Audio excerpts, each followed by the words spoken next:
अस्सलाम वालेकुम जी। आज जो है वो हम लोग जा रहे हैं मक्का से मदीना, और मक्का में तकरीबन 2-3 दिन स्टे करने के बाद हम लोगों ने जो है वो डिसाइड किया कि आज जो है वो हमें मदीना चलना चाहिए और वहाँ पे जो है वो मस्जिद नबवी जो है वो देखनी चाहिए।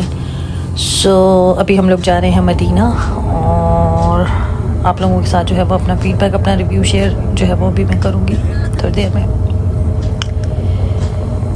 ये जी हम मदीना के अंदर जो है वो यहाँ पे इस वक्त एंटर हो चुके हैं और आप देख सकते हैं कि कितना खूबसूरत व्यू है। जो मीनार है मस्जिद नबवी के, वो आपको दूर से ही जो है वो नज़र आने शुरू हो जाते हैं। वहाँ से आपको आइडिया जो है वो मिल जाता है। हमारा जो होटल था उसके पास जो गेट था वो गेट नंबर 303 था।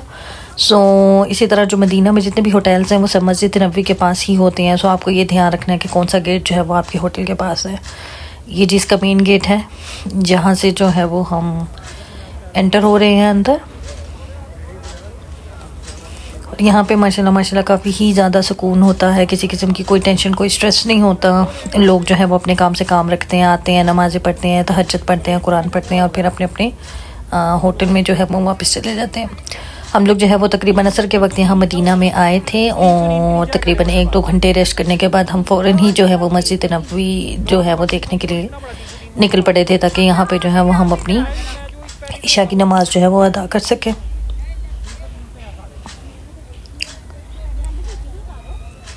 ये देखें जी, आपको जो है वो मस्जिद के जितने भी मीनार हैं वो सब यहाँ से जो है वो क्लियरली नज़र आ रहे हैं। ये देखें माशाल्लाह। और पीछे ये देखें, ये आपको जो है वो गुम्बद हिजरा भी जो है वो नज़र आ रहा है, जहाँ पे हमारे नबी पाक सल्लल्लाहु अलैहि वसल्लम की जो है वो कब्र है। यहाँ पे आपको 3 इस तरह के गुम्बद नज़र आते हैं और जो उन्होंने निशानी के तौर पे जो है वो यहाँ पे बनाए हुए हैं। और ये देखें माशाल्लाह, मौसम बहुत ही ज़्यादा प्यारा था, खूबसूरत था, न गर्मी थी न सर्दी थी। मक्का से कंपेयर अगर करें तो मदीना का मौसम काफ़ी ज़्यादा बेहतर था।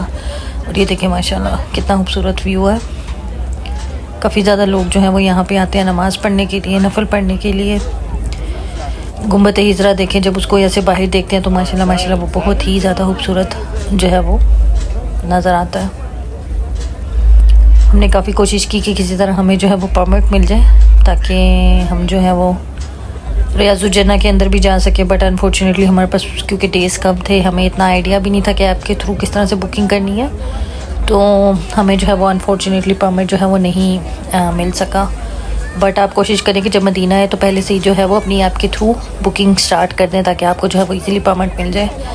ये जी बाहर से व्यू है रियाजुल जन्नह का, ये आप देख सकते हैं।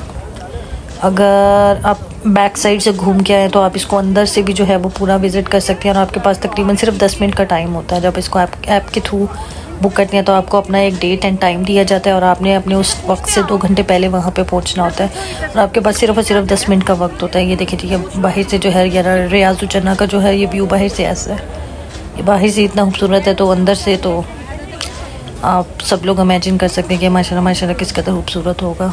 ये देखें, ये जो है ये वैसे तो यहाँ से बाहर इसके निकलने का रास्ता है, बट आप ये देख सकते हैं कि ये जो जूम मैंने किया फोकस, ये बेसिकली रियाजुल जन्नह है, जो ज़मीन पे जन्नत का टुकड़ा अल्लाह ताला ने उतारा हुआ है और क़यामत के रोज़ इसको जो है वो वापस ऊपर उठा लेंगे।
ये जी फजर की अजान थी जो अभी आप लोगों ने सुनी है। हम लोग तहज्जुद के वक्त यहाँ पर आए थे ताकि हम जो है वो कुरान पाक पढ़ सकें, अपने नवाफिल अदा कर सकें, और फजर की अजान के वक्त हम जो है वो सुनने के बाद यहाँ पे इंतज़ार कर रहे थे ताकि बाजमात नमाज जो है वो अदा कर सकें।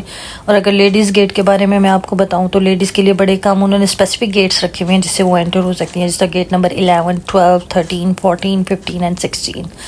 और सिर्फ यही गेट हैं 11 से 15 या 16 तक जो कि लेडीज़ के लिए हैं, औरतों के लिए हैं। बाकी सारे गेट जो है वो मर्दों के लिए हैं। मर्दों के लिए ऐसा जितना प्रॉब्लम नहीं है वहाँ पे, क्योंकि मर्द जो है वो किसी भी गेट से कहीं से भी जो है वो एंटर हो सकते हैं।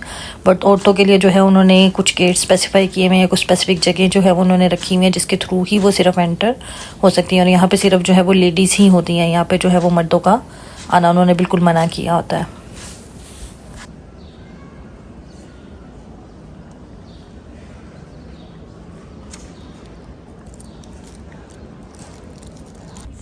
जी अल्हम्दुलिल्लाह यहाँ पे जो है हम अपनी बाजमात नमाज जो है वो पढ़ के बाहर आ चुके थे। और ये आप देखें किस कदर खूबसूरत जो है ये सीन है। यहाँ पे अभी आहिस्ता आहिस्ता जो है वो रोशनी हो रही है, सूरज निकल रहा है।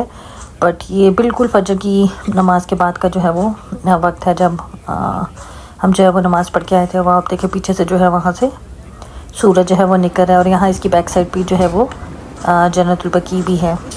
ये जो है जी ज़ोहर के वक्त का टाइम था, ज़ोहर की नमाज़ हम पढ़ने के लिए आए थे। और आप देखिए जब ज़ोहर का टाइम होता है, धूप होती है बहुत ज़्यादा, तो इस तरह से जो ये गुंबद जो ये मीनार होते हैं इनके ऊपर ये छतरियाँ लगी होती हैं। ये छतरियाँ जो हैं ये इस तरह से खोल देते हैं वो, ताकि सारा जो एरिया है वो कवर हो जाए और जो लोग नमाज़ पढ़ने के लिए आए हुए हैं उनको गर्मी ना लगे। इसके अलावा वो पीछे देख रहे हैं कि इन्होंने इस तरह के जो है वो एयर कूलर्स भी जो हैं यहाँ पे लगाए होते हैं। इनमें से काफ़ी ज़्यादा ठंडी जो है वो हवा जो है वो आती है। और ये जो एयर कूलर्स हैं ये पानी भी फेंकते हैं। सो प्रॉपर इन्होंने एक सिस्टम रखा हुआ है जो कि बहुत ही ज़्यादा अच्छा है। यहाँ पे आपको किसी किस्म की कोई भी प्रॉब्लम नहीं होती है। इवन कि गर्मी के वक्त भी आपको गर्मी जो है वो बहुत ज़्यादा फील नहीं हो रही होती, क्योंकि ये छतरियाँ खुली होती हैं और जगह जगह उन्होंने जो है वो एयर कूलर्स जो है वो लगाए हुए हैं।